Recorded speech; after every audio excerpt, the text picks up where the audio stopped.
കേരളത്തിൽ ഏറ്റവും കൂടുതൽ ശ്രദ്ധ പതിയുന്ന ഒരു ലോക്സഭാ മണ്ഡലം തിരുവനന്തപുരമാണ്.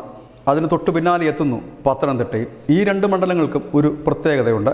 ഇവിടെ രണ്ടിടത്തും ഇപ്പോൾ ത്രികോണ മത്സരമല്ല, രണ്ടുപേർ ഡയറക്റ്റായി ഏറ്റുമുട്ടുന്നു എന്നുള്ളത് തന്നെയാണ് ഡയറക്റ്റ് ഫൈറ്റ്.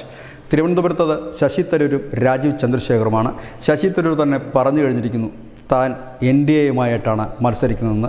സമാനമായ രീതിയിലേക്കാണ് പത്തനംതിട്ടയിലേക്കും കാര്യങ്ങൾ പോകുന്നത്. അതിനു മുമ്പ് പത്തനംതിട്ടയിലെ നിയമസഭാ മണ്ഡലങ്ങളൊന്ന് പരിചയപ്പെടാം.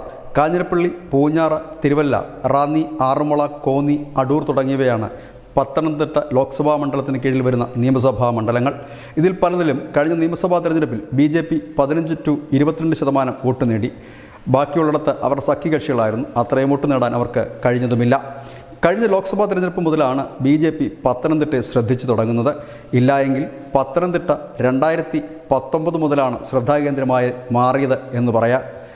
അയ്യനയ്യൻ്റെ നാടായ പത്തനംതിട്ട ലോകത്തിൻ്റെ നെറുകയിലെത്തിയ വർഷം കൂടിയായിരുന്നു 2019. 2019 വരെ അയ്യപ്പ വിശ്വാസികൾ അവിടെ ലക്ഷക്കണക്കിന് പേർ എത്തിയിരുന്നെങ്കിൽ ലോകം മുഴുവൻ ശ്രദ്ധ നേടിയത് അവിടെ സ്ത്രീ പ്രവേശനവുമായി ബന്ധപ്പെട്ട് നടന്ന ആ ഒരു വലിയ സംഘർഷവും സമരവും ഒക്കെ തന്നെയായിരുന്നു.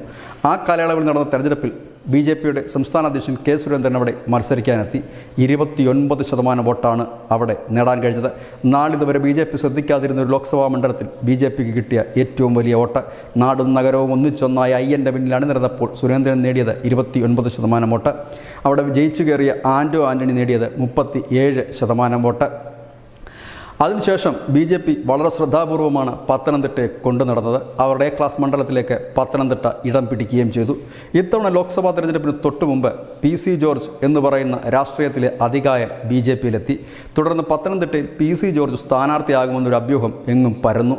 BJPക്കാർ പോലും അത് വിശ്വസിച്ചു. ഒടുവിൽ സ്ഥാനാർത്ഥി പ്രഖ്യാപനം വന്നപ്പോൾ PCക്ക് സീറ്റില്ല. PC പൊട്ടിത്തെറിച്ചു. BJPയുടെ അനുഭാവികൾ പോലും പറഞ്ഞു BJP എന്ത് മണ്ടത്തരം കാണിക്കുന്നുവെന്ന്. PC അന്ന് പറഞ്ഞിരുന്നു അനിൽ ആൻ്റണിയെ പരിചയപ്പെടുത്താൻ ഒരുപാട് കഷ്ടപ്പെടേണ്ടി വരുമെന്ന്. പക്ഷേ കേന്ദ്രത്തിന് എല്ലാം കൃത്യമായ കണക്കൂട്ടലുണ്ടായിരുന്നു. അനിൽ ആൻ്റണി പത്തനംതിട്ടയിൽ ലാൻഡ് ചെയ്ത് ആദ്യ റോഡ് ഷോയിൽ തന്നെ തെളിയിച്ചു തനിക്ക് തഴക്കവും പഴക്കവുമുള്ള രാഷ്ട്രീയക്കാരൻ്റെ എല്ലാ തന്ത്രങ്ങളും കുതന്ത്രങ്ങളും അറിയാമെന്ന്. ആ ഒരൊറ്റ റോഡ് ഷോയിലൂടെ തന്നെ അനിൽ ആൻ്റണി അവിടെ എത്തി എന്നുള്ളതും പ്രചരണം തുടങ്ങി എന്നുള്ളതും പത്തനംതിട്ടക്കാർ മനസ്സിലാക്കി. പിന്നീട് അങ്ങോട്ട് നടന്ന ഓരോ ദിവസങ്ങളിലും അനിൽ ആൻ്റണി അവിടെ നിറഞ്ഞു നിൽക്കാൻ തുടങ്ങി. PC പറഞ്ഞതിലും കാര്യമുണ്ട്. 2014 മുൻപ് വരെ ആയിരുന്നുവെങ്കിൽ അനിൽ ആൻ്റണിയെപ്പോലെ ഒരു യുവ നേതാവ്, അത്ര പ്രശസ്തനല്ലാത്തൊരു യുവ നേതാവിനെ അവതരിപ്പിക്കുക അല്പം പ്രയാസകരമായിരുന്നു. പത്രങ്ങളും ചാനലുകളും സ്ഥാനാർത്ഥികളെ നിർണ്ണയിക്കുന്ന ഒരു കാലഘട്ടമായിരുന്നു 2014 മുൻപ്. ഇന്ന് ആ കാലം മാറി. വിരൽത്തുമ്പിൽ ലോകം തന്നെ ലഭിക്കുന്ന ഈ സാഹചര്യത്തിൽ കൊച്ചുകുട്ടിക്ക് പോലും അറിയാം അനിൽ ആൻ്റണി ആരാണെന്നും അവിടെ മത്സരിക്കുന്ന സ്ഥാനാർത്ഥികൾ ആരാണെന്നും അവരുടെ വോട്ടിംഗ് ശതമാനമൊക്കെ.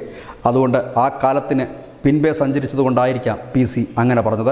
ഒടുവിൽ PCക്കും സമ്മതിക്കേണ്ടി വന്നു അനിൽ ആൻ്റണി മുന്നേറുന്നുവെന്ന്. മുക്കിലും മൂലയിലും അനിൽ ആൻ്റണി എത്തി.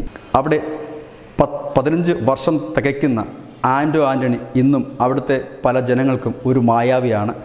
ഇലക്ഷൻ സമയത്ത് വരികയും പിന്നീട് അപ്രത്യക്ഷമാകുകയും ചെയ്യുന്ന മായാവി. ഏതായാലും ആൻ്റണിയുടെ പേര് തന്നെ ജനം ഓർക്കുന്നത് അവിടെ എവിടെയായി പൊങ്ങി നിൽക്കുന്ന ചില ബസ് സ്റ്റോപ്പുകളിലാണ്. അതിൽ വലിയ അക്ഷരത്തിൽ ആൻ്റണി എന്ന് എഴുതിയിട്ടുണ്ട്. ആൻ്റണിയെ ജനത്തിന് മടുത്തു തുടങ്ങിയെന്ന് കഴിഞ്ഞ തെരഞ്ഞെടുപ്പ് തന്നെ വ്യക്തമാണ്. വലിയ ഭൂരിപക്ഷത്തിന് ജയിച്ചു കയറിയ ആൻ്റണി കഴിഞ്ഞ തവണ അത് നിലനിർത്താനായില്ല. പക്ഷേ ജയിച്ചു.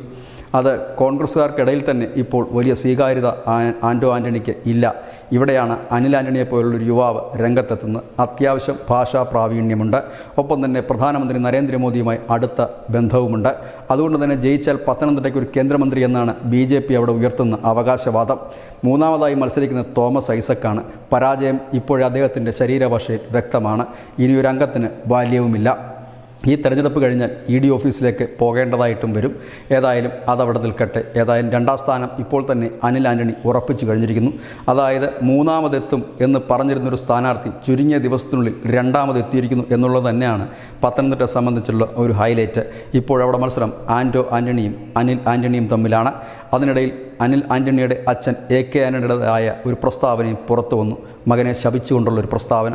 ഒരുപക്ഷെ അദ്ദേഹം കുറച്ചുകൂടി ചെറുപ്പമായിരുന്നെങ്കിൽ AK ആൻ്റണിയും BJPയിലേക്ക് തന്നെ എത്തുമായിരുന്നിരിക്കാം. ഏതായാലും ഇത്തരം ചില ആളുകൾ മാത്രമാണ് ഇന്ന് കോൺഗ്രസിൽ അവശേഷിക്കുന്നത്. പോകാൻ വേറെ ഇടമില്ല. തുറന്നു പറയാൻ വേദിയുമില്ല. വല്ലപ്പോഴും മൈക്ക് കിട്ടുന്നത് സ്വന്തം കുടുംബാംഗങ്ങളെ ചീത്ത വിളിക്കാൻ മാത്രമായി ഒതുങ്ങിത്തീരുന്നു. അവിടെ തീരുന്നു അവരുടെ രാഷ്ട്രീയവും ആ പാർട്ടിയുടെ രാഷ്ട്രീയവും. ഇവിടെയാണ് അനിൽ ആൻ്റണി എന്ന ചെറുപ്പക്കാരൻ സാധാരണ ജനങ്ങൾക്കിടയിലെ ഒരു താരമായി മാറുന്നത്. പത്തനംതിട്ടയുള്ള സാധാരണക്കാരായ ജനവുമായി സംവേദിക്കാൻ ഇടവന്നു. പലരോടും ചോദിച്ചു ആര് ജയിക്കുമെന്ന്. ഏകസ്വരത്തിൽ അവരെല്ലാം പറഞ്ഞത് അനിൽ കെ ആൻ്റണി ജയിക്കുമെന്നാണ്. അനിൽ കെ ആൻ്റണി ജയിക്കുമോ ഇല്ലയോ എന്ന് ഞങ്ങൾക്കുറപ്പില്ല, പക്ഷേ സാധാരണപ്പെട്ട ജനം അതിന് ഉത്തരം നൽകുന്നുണ്ട്. അവരോട് ചോദിച്ചു എന്തുകൊണ്ട് എന്ന് ചോദിച്ചപ്പോൾ ഒരു യുവാവാണ്, ഒരുപാട് കാര്യങ്ങളറിയാം, അത്യാവശ്യം ഭാഷ അറിയാം, അതുപോലെ തന്നെ മോദിയുടെ അടുത്ത ആളാണ്, പത്തനംതിട്ടയ്ക്ക് ഒരു കേന്ദ്രമന്ത്രി വേണമെന്ന്. നമുക്കറിയാം ലോക്സഭ രാജ്യസഭ ടിവികളൊക്കെ ഇന്ന് എല്ലാവർക്കും പരിചിതമാണ്. എല്ലാവർക്കും ലോക്സഭയിലും അതുപോലെ തന്നെ രാജ്യസഭയിൽ നടക്കുന്ന പ്രസംഗങ്ങളും കാര്യങ്ങളുമൊക്കെ നമുക്ക് കാണാൻ കഴിയും. അവിടെയാണ് കേരളത്തിൽ നിന്ന് പോകുന്ന നമ്മളുടെ എം പിമാരുടെ ഭാഷാ പരിജ്ഞാനത്തെക്കുറിച്ച് നമുക്ക് അറിവ് ലഭിക്കുന്നത്. അന്ന് അതൊക്കെ കണ്ട് ജനം തലതല്ലി ചിരിക്കുന്ന അവസ്ഥയിലാണ്. ഇവിടെയാണ് അനിൽ ആൻ്റണിയെപ്പോലുള്ള ഒരു വ്യക്തി മുന്നോട്ട് വരുന്നത്.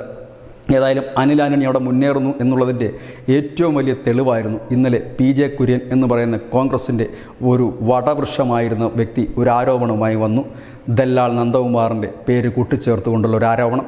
ദല്ലാൽ നന്ദകുമാർ കേരളത്തിലെ ഏറ്റവും വിശ്വസ്തനായ ഒരു വ്യക്തിയാണല്ലോ. അതുകൊണ്ട് അദ്ദേഹം പറയുന്നതൊക്കെ മലയാളി തൊണ്ട തുടങ്ങാതെ വിഴുങ്ങുകയും ചെയ്യും. അവിടെയും ഇവിടെയും മാറി നിന്ന് ദല്ലാൾ പണി ചെയ്ത് ആ പണമുണ്ണ ദല്ലാൽ നന്ദകുമാറിൻ്റെ വരുമാനം. PJ കുര്യനെ സംബന്ധിച്ച് പോകാൻ വേറെ ഇടമില്ല. ഒരുപക്ഷെ അടുത്ത നിയമസഭയിൽ ഒരു പിടുത്തം പിടിച്ചു നോക്കും. കോൺഗ്രസ്സുകാർ സീറ്റ് കൊടുക്കാൻ തരമില്ല. BJPയുടെ പിന്നാലെ പലവട്ടം പോയി. ഗവർണർ പദവി പോലും കിട്ടില്ല എന്നുറപ്പായപ്പോഴാണ് ഇപ്പോൾ വാളെടുത്ത് തുടങ്ങിയിരിക്കുന്നത്. ഏതായാലും ഫലമുള്ള മാവിലെ ഏറുണ്ടാകും. അനിൽ ആൻ്റണിക്കെതിരെ ഒരു ആരോപണം വന്നെങ്കിൽ അതിനർത്ഥം അനിൽ ആൻ്റണി പത്തനംതിട്ടയിൽ വളരെയേറെ മുന്നേറുന്നു എന്നുള്ളത് തന്നെയാണ്. പത്തനംതിട്ടയിലെ ഒരു മത ശതമാനം അത് അനാലിസിസിന് നിർബന്ധമാണ്. അതുകൊണ്ട് തന്നെ അതുകൂടെ നമ്മൾ കടന്നു പോകണം. പത്തനംതിട്ടയിൽ ക്രിസ്തീയ മെജോറിറ്റി തന്നെയാണ് വിധി നിർണ്ണയിക്കുക. 35% ക്രിസ്ത്യാനികൾ. മുസ്ലിം ആവട്ടെ കേവലം 7%. ഹിന്ദുക്കൾ 68%. ക്രിസ്തീയ വിഭാഗത്തിൽ തന്നെ വിവിധ വിഭാഗങ്ങളുള്ള ഒരു മണ്ഡലം കൂടിയാണ് ഈ പത്തനംതിട്ട.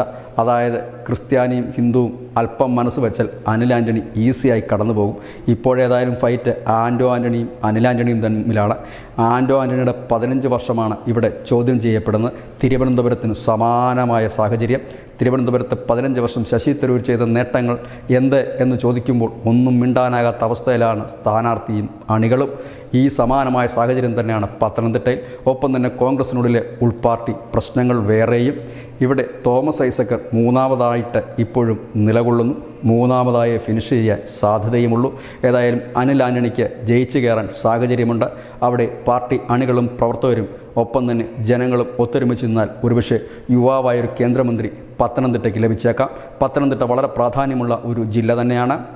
ശബരിമല പോലെ ഒരു വലിയ തീർത്ഥാടന കേന്ദ്രമുള്ള ഇടം. ഇനിയും അനവധി വികസന പ്രവർത്തനങ്ങൾ എത്തേണ്ടതായിട്ടൊരിടം. അവിടെ കേന്ദ്രം 3ാം വട്ടവും ഭരിക്കുന്ന മോദിയുടെ ആൾ തന്നെ എത്തുന്നതാകും ഉചിതം. അതല്ല വീണ്ടും രാഷ്ട്രീയ വിരോധത്തിൻ്റെ പേരിലോ ഇല്ലെങ്കിൽ വർഗീയത തകരട്ടെ എന്ന പേരിലോ ഗർഭിണി ശൂലമൊന്നും കേട്ടോ വേറെ ആൻ്റോ ആൻ്റണിയാണ് ജയിപ്പിച്ചു വിടുന്നതെങ്കിൽ വീണ്ടും പഴയതുപോലെ ബസ് സ്റ്റോപ്പുകൾ കെട്ടിപ്പൊങ്ങിക്കൊണ്ടേയിരിക്കും. ഇനി ബസ് സ്റ്റോപ്പുകൾ കെട്ടാൻ ഇടമുണ്ടോ പത്തനംതിട്ടയിൽ എന്നറിയില്ല. ഇനി എല്ലായെങ്കിൽ വഴിവിളക്കുകൾ സ്ഥാപിച്ചുകൊണ്ടേയിരിക്കും. വഴിവിളക്കും ബസ് സ്റ്റോപ്പും അനിവാര്യമാണ്. പക്ഷേ അതിനൊപ്പം നല്ല റോഡുകൾ വേണം, വികസനം വേണം. വികസനത്തിനായി ചിന്തിക്കുന്നവരാണ് പലയിടത്തും മാറി ചിന്തിച്ച് തുടങ്ങിയിരിക്കുന്നത്. തിരുവനന്തപുരത്ത് രാജീവ് ചന്ദ്രശേഖറിന് കിട്ടുന്ന പിന്തുണയും വികസനത്തിനുള്ള പിന്തുണയാണ്. അനിൽ ആൻ്റണിയും അത്തരത്തിൽ തന്നെയാണ് നീങ്ങുന്നതെന്നാണ് ഇപ്പോൾ പുറത്തുവരുന്ന സൂചന. രാഷ്ട്രീയമാണ്, എല്ലാം മാറിമറിയാം. അവസാന ലാപ്പിൽ എന്ത് സംഭവിക്കുമെന്ന് വോട്ടെണ്ണി കഴിഞ്ഞ് മാത്രമേ അറിയാൻ കഴിയൂ. ഇതുതന്നെയാണ് ന്യൂസ് ഇന്ത്യ മലയാളത്തിന് ഇന്നത്തെ പോയിൻ്റ്. നന്ദി, നമസ്കാരം.